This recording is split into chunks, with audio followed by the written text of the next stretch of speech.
Hey Gemini, welcome to your March 1st through the 15th, 2017 Astrology, Tarot, and Oracle reading. I'm Mimi with Divination by Mimi.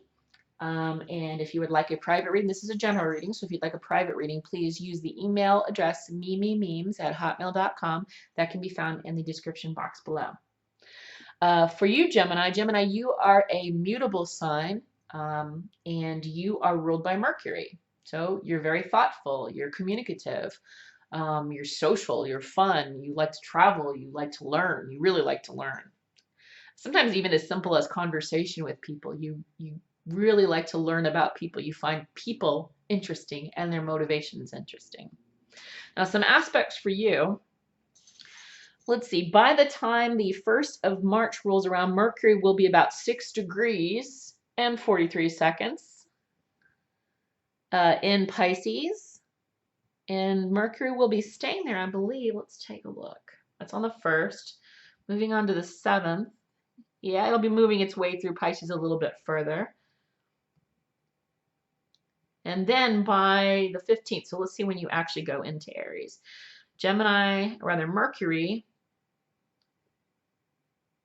Mercury, you enter Aries. No, your ruling sign, Gemini, your ruling sign's Mercury. I'm talking about your ruling planet's Mercury. Mercury enters Aries on the 14th of March. And what this means is you're in Pisces right now, and that's kind of a slow, melodramatic, emotional, draggy kind of energy for someone like Mercury. Mercury is kind of a fast, quick, energetic, nervous energy almost. So when you move into Aries at the middle of the month, you're going to be feeling much more of a fiery motivation for things. You're going to be moving quickly. You're going to be acting quickly. Now let's see. You will be in Aries through a little bit longer, probably through the end of the month. Some other aspects that are occurring for you, you'll be forming a trine with Virgo in the North Node, which is kind of cool, actually. This is while you are in Aries. So trine's a very good aspect. It's an agreeable aspect. And you are ruled by Mercury, Gemini, and so is Virgo. And Virgo, the North Node happens to be in Virgo at the moment, again, ruled by Mercury. Why is this important? The North Node is where, and this is for collective, right? This is an overall energy. So the North Node right now being in Virgo is telling us as a collective, these are things about Virgo that we need to learn and take on as a people. So that would include things like the desire for deep analysis. That's their motto, I analyze. Your motto is I think, which is perfect. Again, that's that Mercury element. They also are very prudent, careful, planners, organizers, and they are very sincere. It's very rare to find a Virgo that's not, for the most part, pretty truthful. You know, within their knowledge, within their ability to understand truth, they are pretty forthcoming with truth. So it's a very good energy, you know, and you'll definitely feel the increase in that learning aspect as you both share the same ruling planet, Mercury and Gemini. There is a full moon in Virgo, also where that will be happening on the 12th of March, around 10 in the morning, almost 11 in the morning, Eastern Standard Time. It's called a storm moon. And then the only other aspect of interest, without getting too deep into astrology, would be that Venus will be going retrograde right around the 4th of March. And that it doesn't affect you too much, but Venus is the planet that has to do with emotions, not really just emotions for the sake of emotions, but love specifically, relationships, sensuality, beauty, things like that. So where you might have had an urge to express yourself in those ways or had a value on those things, it might wane a little bit while she's going backwards. She's in Aries at the moment. She will be heading back to Pisces, and then she will go direct again and catch herself back up into Aries. That's really it for the astrology that I can think of that's going to really affect you. Again, you share that rational thinking energy of Mercury with Virgo, so all the activity occurring with the North Node in Virgo is nicely aspected with you. And don't forget that that increase in energy is going to start to happen when you enter Aries right around the 14th. All right, so let's get into some tarot. Using the Thoth Tarot, this will be a 3-card pull based upon the top of the Tree of Life. This is the Kabbalistic Tree of Life versus the Kemetic Tree of Life. I'd like to do one with the Kemetic Tree of Life. I just need to learn a little bit more about it before I feel comfortable. So anyway, the top of the supernal triangle, the very top of the Kabbalistic Tree of Life would include Keter, Chokmah, and Binah, or in our world, that will be the superconscious, conscious, and subconscious mind. Messages that we're going to get from that as it relates to Gemini. March 1st through the 15th, 2017.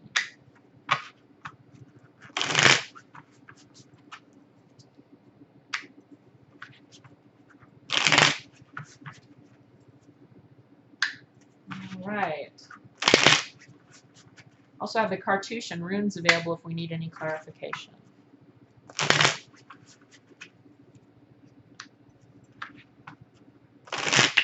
Oops.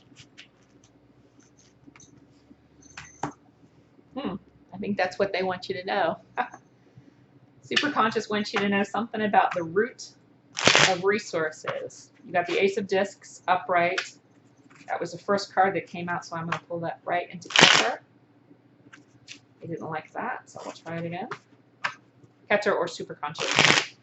Something that's being communicated to you by spirit. Now we know what Keter, or what superconscious, is trying to communicate to you. Let you know what you've got available. The resources for whatever endeavor that you have on your mind in the way of finances, health, resources as it relates to energy, time, things like that. The resources that you want, the resources that you need to make something happen for whatever it is that's on your mind at the moment, they're there. The root of it's there. That's the very essence of the physical world, the very essence of what is manifested in physical form. So if it's money you need, it will be available to you. Let's see what this is about. If it's time you need, that will also be available to you. All right.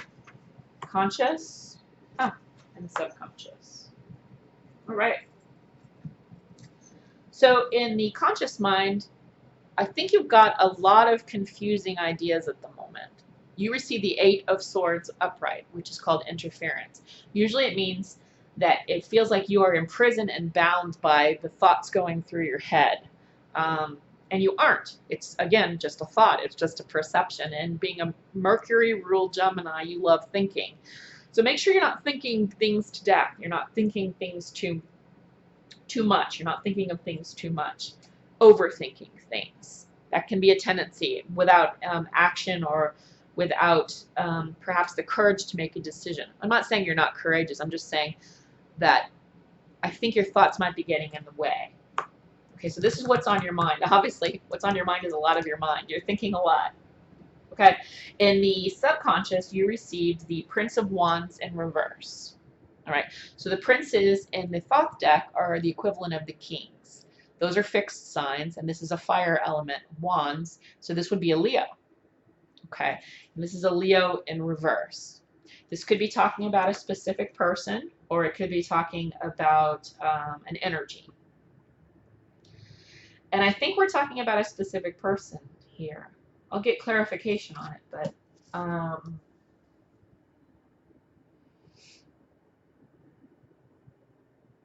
whatever you decide, in other words, there's a lot of things going through your mind, and I believe it's as it relates to a person. Okay? Whatever you decide, the purest of pure the unknowable, the all-knowing, the everything and the nothing, Keter, the superconscious, is saying, whatever you decide, when you finally do stop thinking and whirling this around in your head, when you do make a decision, whatever you choose to do, you'll have the resources to deal with it. Okay? Subconscious, that's where divine is communicating to us. Dreams, visions, coincidences, repetitive themes. Okay? Remember, the divine, the collective unconscious communicates to us through the subconscious mind, through dreams. And the reason dreams are weird is because they're all in symbols and forms and pictures and half allegories, half stories. So the reason it's not always clear, and this is why tarot works, because we share these collective ideas and archetypes. Whoever this person is that you're deciding whether they are for you or not for you, this is a person. I don't know whether it's a male or a female, but this is a person. The subconscious mind is telling you that this person may not be revealing everything to you, or they may not be what they seem, this Leo. You may not have all the facts. It could be that, you know, they could be showing you who they really are, but you've got so much on your mind, so many possibly I'm kind of getting the idea that it's a preconceived idea about who this person is. So this could be any fire sign. I tend to think it's a Leo because of the fact that it's a prince, and they are generally fixed signs. And it's definitely fire, or a fire energy. So if it's not a person we're talking about here, we're talking about a project or an idea that you have. With all this thinking that you're doing, there's something you're missing about it. Whether it's a person or a project or an idea, you're overlooking something. Okay, let's get some clarity on that.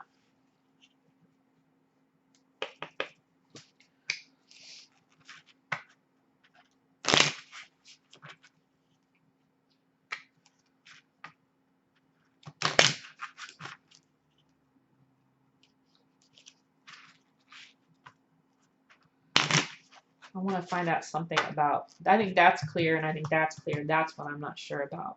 I'd like to see if I can narrow that down. This is the cartouche. It's based on Egyptian archetypes from mythology. We may not relate to it as much in this eon, but there was a time when it was very relevant. And I think there's a residual to that. Again, why tarot and oracles work when we're talking about archetypes and mythology.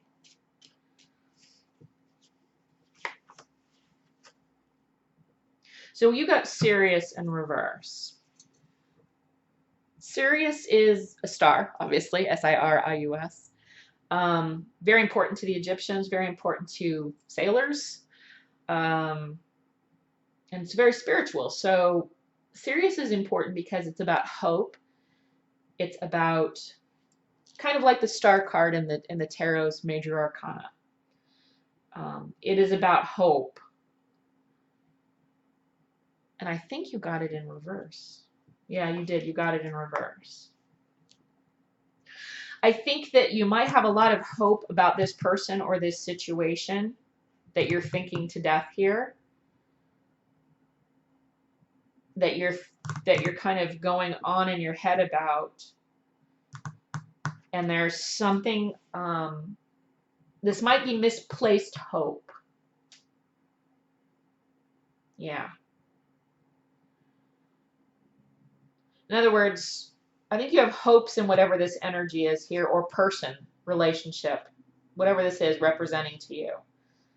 And you're thinking about it. You're thinking about both the hope that you have. You're thinking about it optimistically, but I think there's also an element of pessimism in there too, which is why you feel kind of trapped.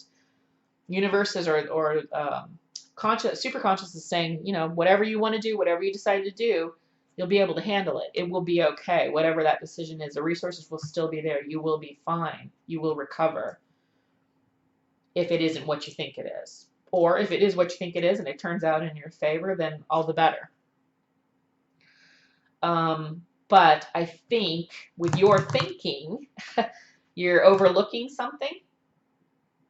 Yeah. You're overlooking something.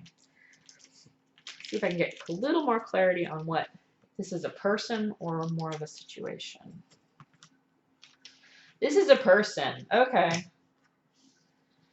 You got water. This is the witch's rune, which is related to Neptune. Nothing against Neptune or Neptune ruled signs, but this particular rune indicates someone who's not showing all their cards. They may not be dependable. In fact, I'll give you the exact definition. Ruled by Neptune, planet of deception and unrealized goals. This rune will be indicative of the nature of the querent or the person in question. Are they deceptive? Are they lazy? Are they fearful? Do they make excuses? This could be you, but I don't think so. I think that you've kind of got your hopes on something or someone, and if it's a person, they're deceptive. They're not showing all their cards. They're going to peter out before the goal's met. If it's a relationship we're talking about here, they'll probably be halfway in and halfway out and kind of play it a little bit. You know, if it's your energy, then you really need to seriously take a look at this, because this wishy-washiness, back and forth, incongruent, unfocused energy, right, could be related to all your thinking. You're not really narrowing things down. I think this is a person, though. I really feel strongly that this is a person that you're going back and forth on this. You're thinking both positively and pessimistically about this relationship or this person or project that involves this other person or energy. But your hopes may be lost. Your hopes may be, you have hope. It may be misplaced hope because of this. It's telling you that this person or energy or project may not be all that it seems. It may peter out. It may lose its energy or its verve. You may lose your energy in relationship to it. It may just be too much work. But more so than not, I do feel like it's a person, and this person is deceptive. So if this is a fire sign, a Leo, or someone that you have a romantic attachment to, or they're a family member, because this feels very personal to me. I understand why you're thinking a lot, and you're protecting yourself to a certain extent. But remember that you have the power. So while you're doing all this thinking here, make sure that you're employing a discerning thinking. Watch this person, whoever this is, whether it's a love interest or not. I'm sorry this is taking so long, but watch whoever this is. This is a partner, this is a friend, this is a family member, this is a romantic partner, whatever this is. There's something, they're not forthcoming about everything. That's all I can really say of it. Whatever you decide, whether you go for it and it does not work out in your favor, or you go for it and it does work out in your favor and this all works around, either way you're going to be fine.